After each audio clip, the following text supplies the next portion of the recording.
Assalamualaikum warahmatullahi wabarakatuh.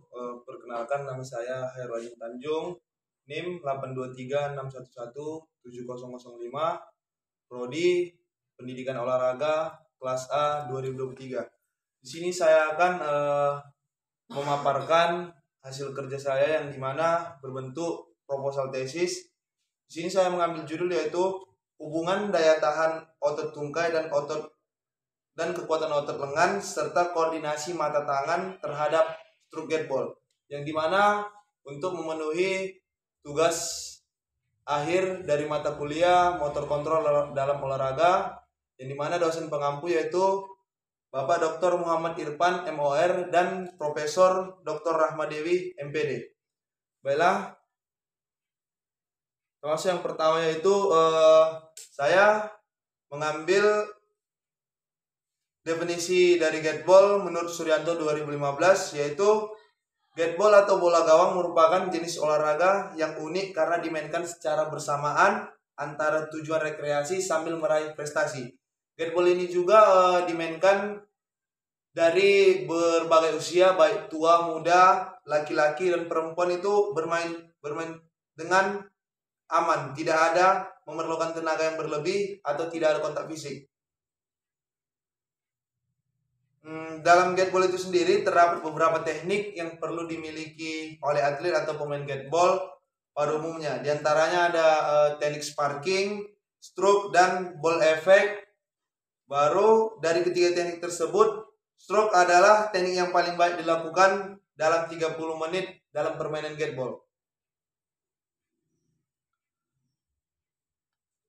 Baru di sini juga kondisi fisik seperti kekuatan otot lengan, daya tahan otot tungkai juga berhubungan dengan stroke tadi. Banyak atlet dan pelatih serta masyarakat yang masih belum mengetahui penyebab permasalahan atau bagaimana cara mengatasi permasalahan tersebut. Maka di sini saya ingin mengadakan penelitian terkait dengan hubungan daya tahan otot tungkai dan kekuatan otot lengan serta koordinasi mata tangan terhadap stroke gateball.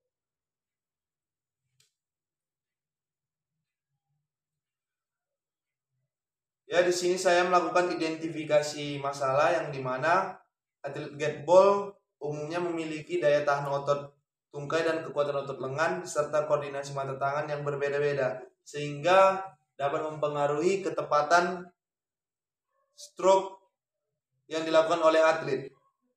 Baru identifikasi yang kedua, atlet gateball dalam melakukan stroke banyak kesulitan dan kekurangan serta dapat memperhatikan khusus sehingga atlet mengalami kesulitan pada jarak pukulan jauh.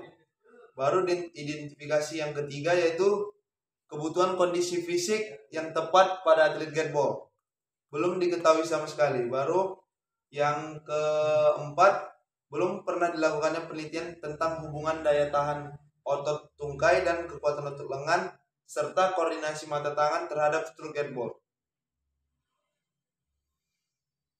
Agar penelitian ini tidak menyebar luas, jadi saya membatasi masalahnya yaitu sesuai dengan kesanggupan saya sebagai peneliti.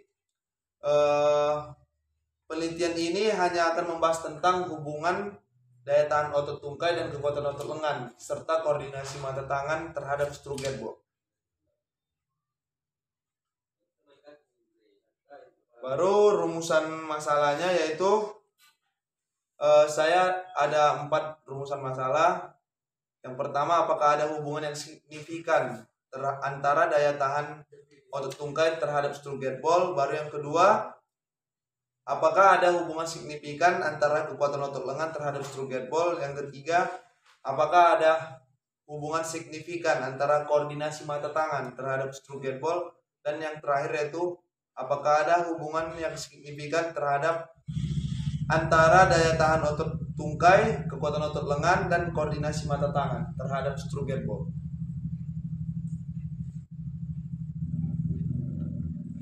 Baru tujuan dari penelitiannya ini yaitu hampir sama dengan rumusan masalah tadi. Yang pertama, apakah ada hubungan signifikan terhadap antara otot tungkai terhadap stroke gateball. Baru otot lengan terhadap stroke get ball juga apakah ada hubungan signifikannya. Baru yang ketiga, koordinasi mata tangan apakah ada hubungannya terhadap stroke get ball itu. Dan yang terakhir, antara otot tungkai, kekuatan otot lengan, dan koordinasi mata tangan terhadap stroke get ball apakah ada hubungan signifikan. Baru manfaat dari penelitian yaitu dari manfaat teoritis, hasil penelitian dapat membuktikan secara ilmiah tentang hubungan antara daya tahan otot tungkai, otot lengan, serta koordinasi mata tangan terhadap stroke get ball. Baru yang kedua, dapat menjadi referensi bagi atlet atau pelatih untuk menjadi dasar bermain get ball. Baru secara praktiknya, penelitian ini diharapkan dapat sebagai bahan evaluasi latihan agar pelaksanaan latihan lebih baik untuk kedepannya. Baru penelitian ini diharapkan dapat menjadi gambaran penting latihan daya tahan otot tungkai dan kekuatan otot lengan serta koordinasi mata tangan terhadap stroke agar tekniknya semakin lebih baik lagi. Baru yang ketiga, dapat digunakan sebagai informasi dan bahan pembanding bagi peneliti di masa yang akan datang. Sini saya akan menceritakan get ball sedikit banyak tentang get ball, yaitu get ball merupakan olahraga yang menggunakan tongkat, pemukul, dan bola sebagai salah satu jenis olahraga permainan. Baru get ball juga menjadi olahraga yang mulai populer di Indonesia. Jadi get ball itu masuk ke Indonesia mulai dari tahun 1997 sampai dengan sekarang. Baru get ball juga dinikmati dari berbagai usia, baik tua maupun yang muda, laki-laki dan perempuan itu sama bermain get ball dalam satu kompetisi, baik dari olahraga rekreasi ataupun olahraga prestasi. Baru sejarah get ball itu, get ball berasal dari kota Hokkaido di negara Jepang, yang dimana dikembangkan oleh Eiji Suzuki pada tahun 1947.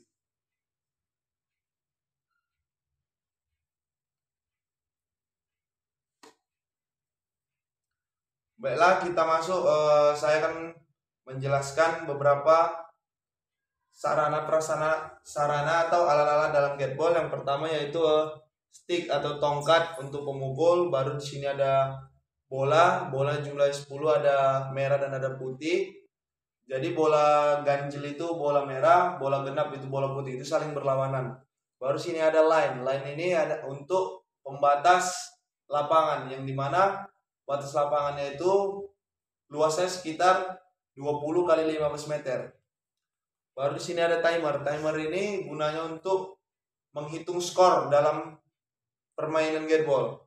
Baru ada agari. Agari ini ada tiang di tengah-tengah lapangan, itu nanti ketika bola mengenai agari berarti bola tersebut sudah dianggap selesai walaupun waktunya masih ada dalam 30 menit tersebut. Baru ini ada get. Jadi get itu berjumlah get 1, get 2, get 3. Bella, saya akan menjelaskan tentang cara bermain get ball, yang dimana dimulai dari garis start dulu. Jadi dalam 30 menit itu wasit nanti dalam satu pertandingan, wasit mengatakan 3-2-1 play ball. Jadi setiap pemain dimulai dari garis start dulu. Pemain tersebut wajib poin dulu di get 1, baru dia bisa melanjutkan permainan ataupun bisa melanjutkan ke get 2. Baru dia lanjut ke get 3 dan terakhir itu mengenai agari. Itu dalam 30 menit tim merah dan tim putih saling berlawanan dan berlomba-lomba untuk banyak-banyak poin selama 30 menit.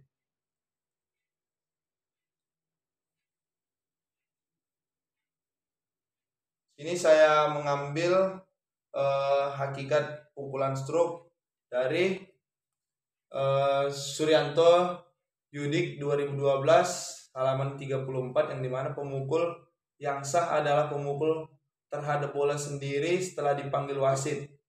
Jadi ketika bola giliran kita mau main sesuai urutan dari 1 sampai 10, wasit akan memanggil. Misalnya bola 1, baru kita berhak untuk memukul bola itu. Kalau wasit belum memanggil, kita tidak boleh.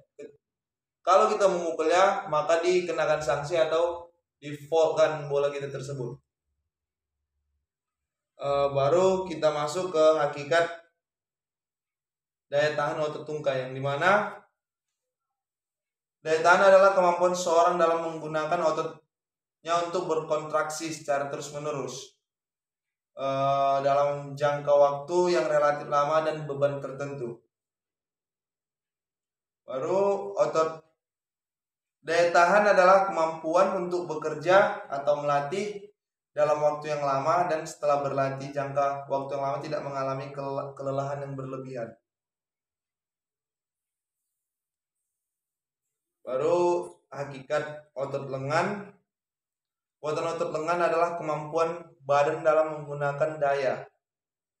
Baru serabut otot yang ada dalam otot lengan akan memberikan respon apabila dikenakan beban dalam latihan.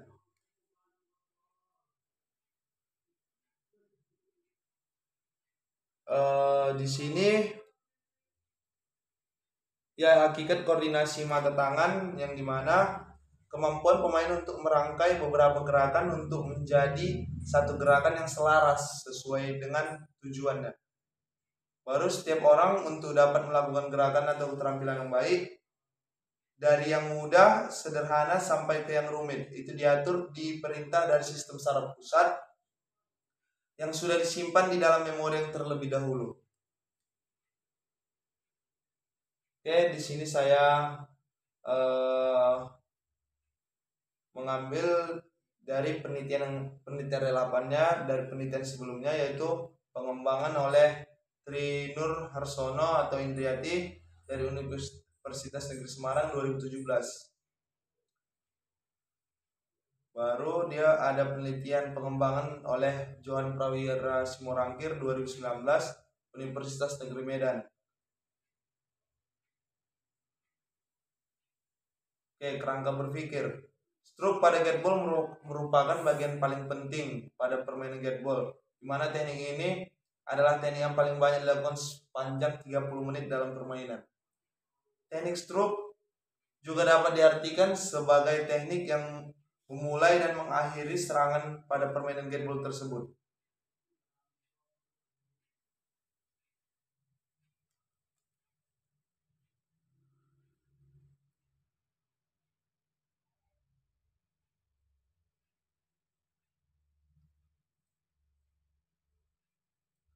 Oke, hipotesis penelitiannya, apakah ada hubungan antara hipotesis penelitian, ada hubungan antara daya tahan otot tungkai terhadap stroke gateball, baru hubungan antara kekuatan otot lengan terhadap stroke gateball, hubungan antara koordinasi mata tangan terhadap stroke gateball, dan ada hubungan antara daya tahan otot tungkai, kekuatan otot lengan, serta koordinasi mata tangan terhadap stroke gateball. Sini kita masuk ke metodologi penelitian, yang dimana waktu penelitian mulai dari bulan Desember sampai Januari tahun 2023. Tempatnya itu dilaksanakan di kantor preservasi BPJN kan, atau di lapangan Unimed. Baru populasi sampelnya yaitu atlet Platda PON 2024 sebanyak 10 orang, dan atlet Unimed ada sekitar 20 orang. Itu yang saya gunakan sebagai sampel. Oke, di sini ada desain penelitian, yang dimana X1, X2, X3 itu variabel bebasnya, dan yang Y ini adalah variabel terikannya.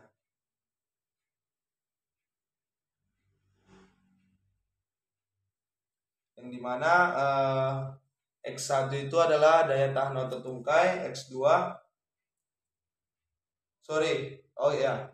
daya tahan otot tungkai, X2 nya kekuatan otot lengan, X3 koordinasi mata tangan, dan Y itu adalah stroke gateball.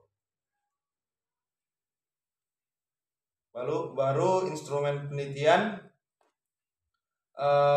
digunakan sebagai satu, tes duduk pada tembok pengukuran kekuatan ekstensor otot tungkai, prosedur pelaksanaan tes kekuatan ekstensor otot tungkai. Baru analisis datanya. Setelah dilakukan pengukuran tadi, dilakukan pengukuran pada tiap-tiap variabel sehingga mendapatkan hasil yang mungkin memiliki korelasi antara variabel bebas dan variabel terikannya.